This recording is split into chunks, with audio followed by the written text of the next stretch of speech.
Sepulang sekolah, Zahra lari sekencang-kencangnya karena sepatunya akan dipakai oleh Ali. Ali sudah menunggu di sebuah lorong. Setelah mereka bergantian sepatu, Ali kemudian lari sekencang-kencangnya agar ia tidak terlambat masuk sekolah. Walaupun kenyataannya, ia tetap terlambat masuk sekolah dan hal itu terjadi beberapa lama. Bahkan pada suatu ketika, sepatu yang dipakai Zahra jatuh ke selokan dan terbawa arus. Zahra pun mengejar sepatu tersebut sampai sepatu itu tersangkut di gorong-gorong. Zahra menangis karena tak bisa mengambil sepatu itu. Tangisan Zahra mengundang simpati seorang pedagang yang ada di dekatnya dan membantu mengambilkannya.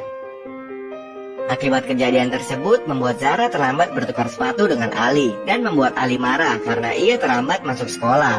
Dan benar, Ali terlambat lagi masuk sekolah. Ali juga mendapat teguran dari kepala sekolah.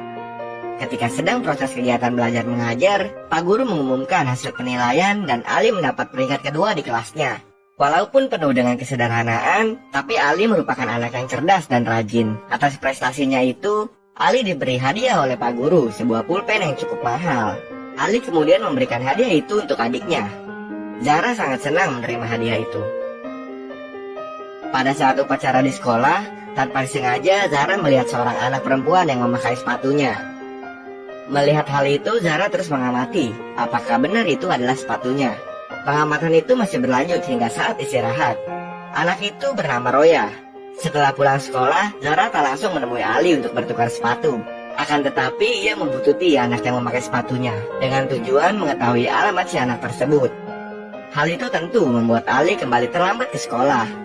Oleh karena itu, ia dilarang masuk dan disuruh pulang oleh kepala sekolah. Untungnya, wali kelasnya datang dan memohon agar Ali diberi keringanan dan diizinkan masuk sekolah. Wali kelasnya mengatakan bahwa Ali adalah anak yang pintar dan rajin. Sore harinya, Ali dan Zahra mengunjungi rumah anak yang memakai sepatunya tadi siang. Tapi mereka tak jadi meminta sepatu tersebut. Setelah melihat kehidupan anak yang bernama Roya itu tak kalah menyedihkan. Ayahnya hanyalah seorang pedagang asongan dan mengalami kebutaan, sehingga dalam berdagang harus dituntun oleh Roya. Akhirnya mereka pulang dan mengikhlaskan sepatunya. Sore harinya, saat ayah Ali membantu acara di masjid, ia dipinjamkan peralatan kebersihan dan peralatan untuk berkebun. Ali dan ayahnya pergi ke kota untuk menjadi tukang kebun sewaan, dengan harapan akan banyak orang yang akan memakai jasa ayahnya. Sesampainya mereka di kota, mereka lalu menyusuri pemukiman elit atau tempat kediaman para orang kaya dan menawarkan jasa tukang kebun. Namun tak ada satupun rumah yang mau memakai jasa mereka. Bahkan mereka sampai dikejar-kejar anjing. Saat menawarkan jasa ke salah satu rumah, mereka pun lari terbirit-birit karena dikejar anjing. Mereka kemudian beristirahat di depan salah satu rumah. Tak beberapa lama kemudian, ada seorang anak kecil memanggil Ali melalui intercom dan mengajak Ali bermain bersama. Ali kemudian mengatakan bahwa mereka sedang menawarkan jasa tukang kebun dan menanyakan apakah rumahmu butuh tukang kebun. Lalu anak kecil itu mengatakan jika ia tak tahu karena orang tuanya pergi dan kakeknya sedang tidur. Ali pun memutuskan untuk meninggalkan rumah itu. Namun siapa sangka kakek sang pemilik rumah dan anak kecil itu keluar dan memanggil Ali dan ayahnya. Kemudian kakek itu meminta ayah Ali untuk merawat tanaman yang ada di halaman rumah. Sementara ayahnya bekerja, Ali bermain dengan anak kecil itu yang bernama Reza. Reza sangat senang bermain dengan Ali sampai ia kelelahan dan tidur. Setelah selesai melakukan pekerjaannya, ayah Ali menerima upah yang cukup banyak. Atau mungkin dia belum pernah mendapat gaji sebanyak itu. Selain itu, kakek baik hati juga menerima ayah Ali sebagai tukang kebun tetap di rumahnya.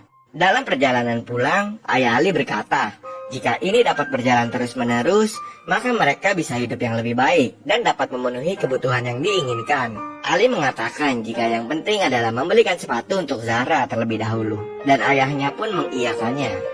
Namun kebahagiaan mereka tak berlangsung lama, karena saat di perjalanan pulang, rem sepeda mereka tak berfungsi, dan akhirnya mereka menabrak pohon. Ali dan ayahnya mengalami luka ringan, tetapi sepeda mereka rusak, sehingga mereka harus diantar pulang dengan mobil pick-up. Belum sembuh sakit kepala akibat kecelakaan tadi siang, ayah Ali kembali dipusingkan dengan pemilik kontrakan yang datang lagi untuk menagih uang sewa. Keesokan harinya, kembali ke rutinitas biasa Zahra lari sepulang sekolah untuk bertukar sepatu dengan Ali. Namun di jalan ketika berlari, pulpennya terjatuh dan ditemukan oleh Roya. Kemudian di sekolah Ali, ada pengumuman perlombaan lari maraton tingkat provinsi. Ali tidak tertarik dengan hal itu, mengingat kondisi sepatunya yang tidak memungkinkan.